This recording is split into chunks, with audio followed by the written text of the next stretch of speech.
Hello everybody, I'm Sakne and welcome to Let's Play Sword of the Stars.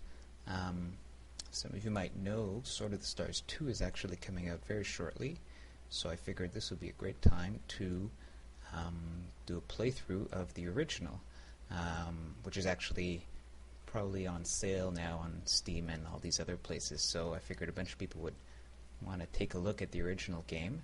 So this Let's Play is going to be aimed mostly at, I guess, people who are newer to the game who want to get their hands dirty but don't want to spend too much time digging through all the forums to find all sorts of strategies. And some of them, of course, no longer apply because the game's been patched and has evolved and has, you know, all the latest races and all that. Anyways, so let's just jump right in. I'm going to set up a custom game here. So I've been playing around trying to find a good setting for sort of an introductory game, and I think this type of galaxy, the clusters, is a good map type to get you started on. You know, you can choose sphere, you know, which is just kind of a mishmash in a clump. Some are flattened in 2D if 3D perception isn't your thing. Spiral is a lot of fun. It's 2D-ish, but the center is kind of a big ball, and everybody starts on one of these one of the arms in this kind of spiral galaxy. But clusters is nice because each player will start in one of these clusters, and if you're just getting started, you'll sort of have the time to figure out what's going on before you meet your first opponent. In terms of the other game settings, I've left them pretty much, I believe these are the defaults, although it's possible I've changed them since then. Number of stars, this is basically the scale of the map, and the bigger you make it, the sort of more long and epic the game will be. So a value right in the middle, I had it at 200. Will be a good pace for the game. The only thing really that I've changed here is I've put the AI on difficult, and I took away teams and alliances. Actually, I don't think teams is on by default. I don't plan on winning this game through diplomacy. This is going to be a kill everybody type of playthrough. These sliders here are very interesting to change the pace of the game, especially the research efficiency. That'll allow you to either spend a lot more time in each different phase, each different tier of technology, or just speed right through it. The 6 races, Human, Hiver, Tarus, Leer, Zuul, and Mori. These 2, Zuul and Mori, were added in the later 2 expansions. So those are 6 races. I'm going to play as the Hivers, which are my favorite race. I also like to play Leer and Human. Yeah, I'll introduce the races as we set them up and as we set up the game, and so you guys can, you don't have to play as the Hivers. I guess I'll tell you about each one. So let's just go ahead and do that. We'll call this LP Hiver. Okay, so we're going to set us up.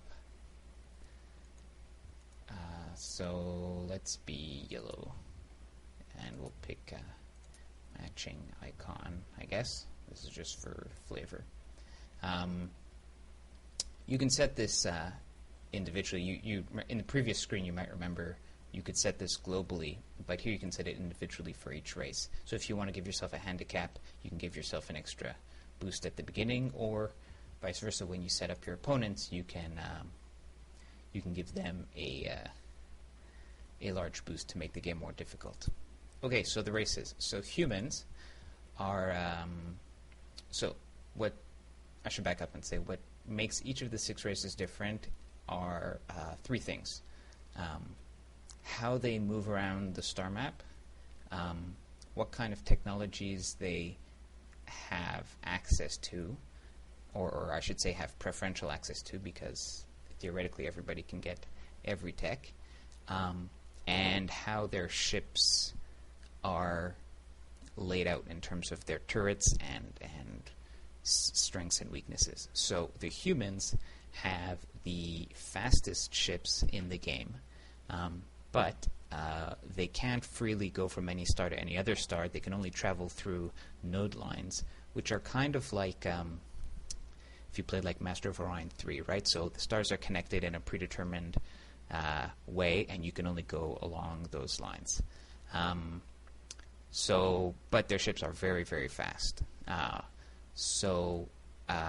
Their tech is pretty good. They research at a good rate, and they have a pretty universal... I mean, you could basically specialize whatever you want. They don't have a lot of predetermined advantages or disadvantages. Their ship layouts, their ships are a little weak in the engine sections, which makes them a little bit vulnerable, but they have good turret placements, good, weapon layouts, so they can pack quite a punch. So it's a pretty good race. Generally, you're going to want to go for like a quick start, use your speed advantage at the beginning of the game, but be careful not to overextend yourself, because then you got to hold on and use that advantage for the later game. Humans also get cheap dreadnoughts, which are the sort of end-game large class of ship, which is actually a nice advantage. So that's our human player. The Hivers are us. I'll talk about them after, so let's move on to the Tarkus. The Tarkus are... they're kind of pretty average in every respect.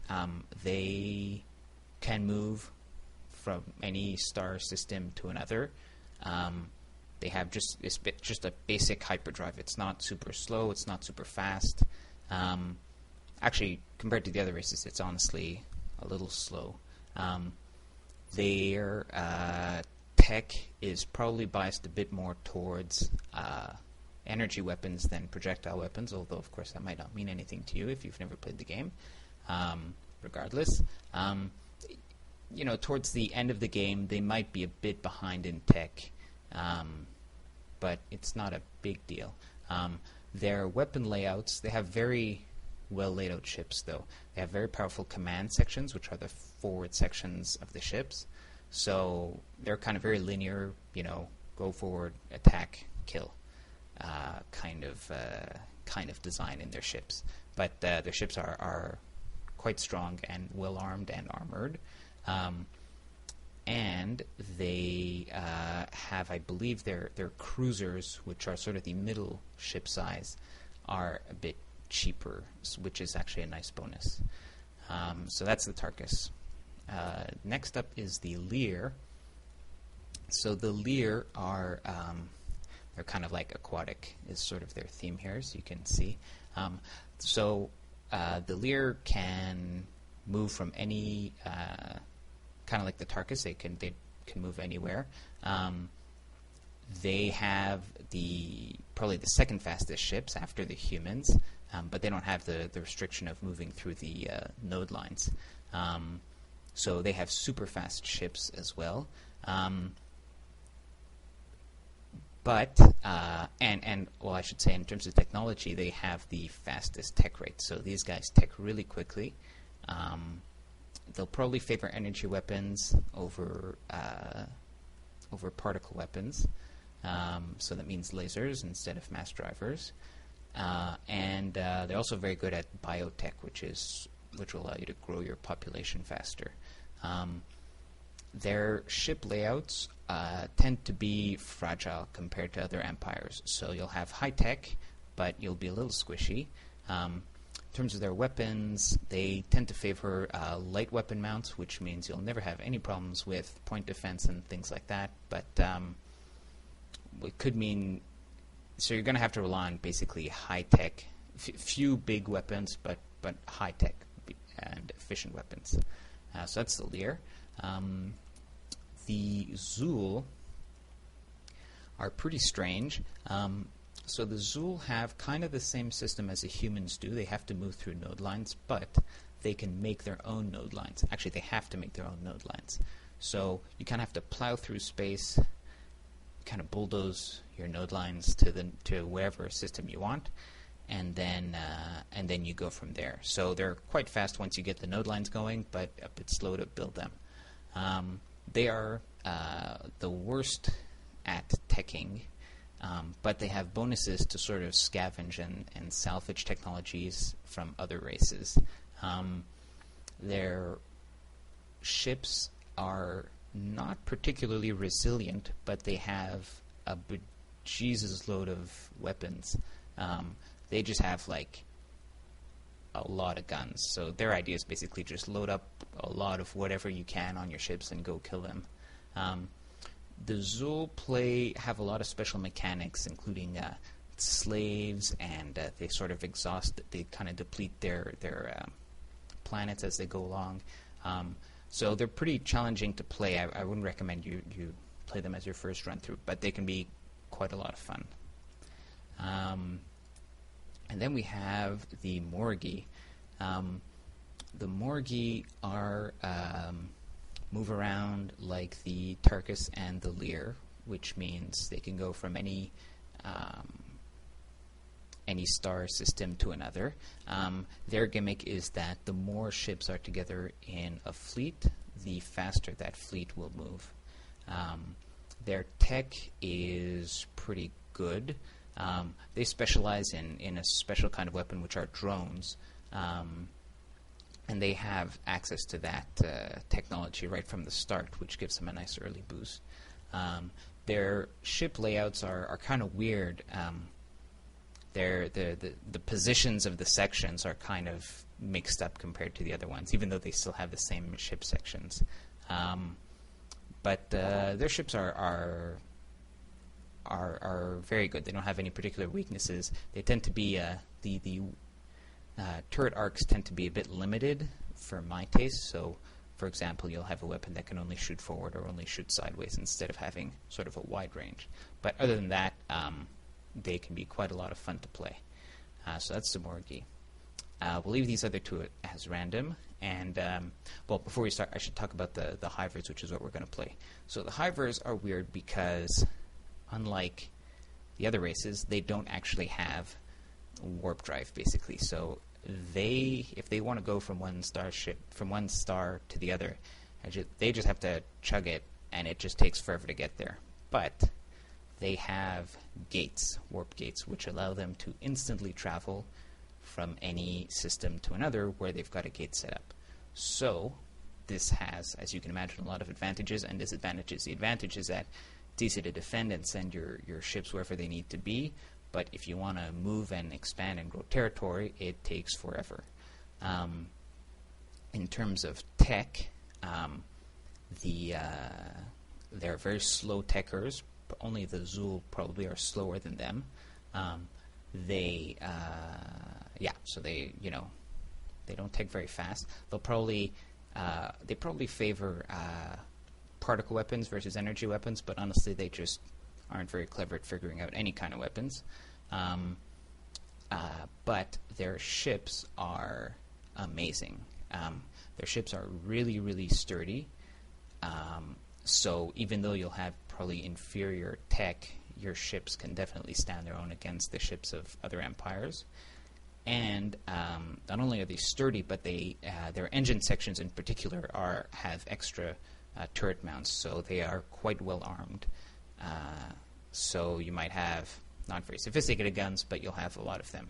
So I really enjoy the Hiver ships. They're a lot of fun to fight with. Okay, so let's launch this game.